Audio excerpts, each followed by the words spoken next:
వేరే కాన్స్టిట్యున్సీలో మేము గమనించామండి. లిస్టు విడుదల చేస్తుంటే ఎమ్మెల్యే క్యాండిడేట్ల లిస్టు విడుదల చేస్తుంటే ఒక్కొక్కళ్ళు టెన్షన్తో చచ్చిపోతూ ఉన్నారు. ఈ లిస్టులో మా పేరు ఉంటుందా లేదా అని.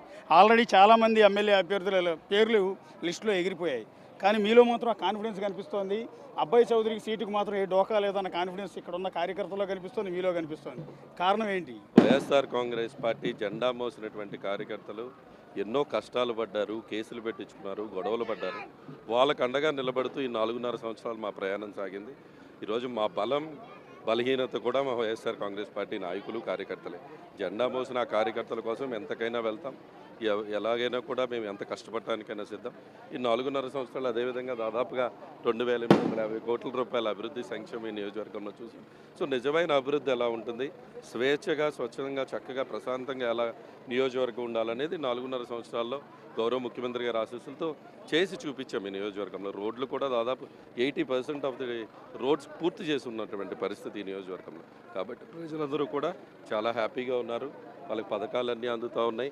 అదేవిధంగా ఈరోజు ప్రతి ఒక్క విషయంలో కూడా వాళ్ళు హ్యాపీగా ఉన్నారు. కాబట్టి ఈరోజు ప్రజలు స్వచ్ఛంగా ఈరోజు పార్టీ బలోపేతం చేయడానికి ముఖ్యమంత్రి గారికి ఏ నిర్ణయం తీసుకున్నా అందరము శిరస వహిస్తాం.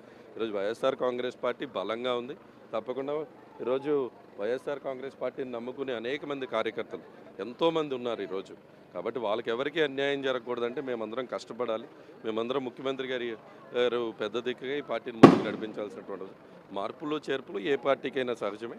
తప్పకుండా గెలవటమే ఈరోజు మేమందరం కూడా మెయిన్ ఎజెండాగా పెట్టుకుని ముందుకు వెళ్తున్నాం. దెందులూరు నియోజకవర్గంలో మాకు ఎటువంటి ఇబ్బంది లేదు. 50,000 మెజార్టీతో 100% గెలవబోతుంది. బేసిక్గా మీరు ఇక్కడికి వచ్చినప్పుడు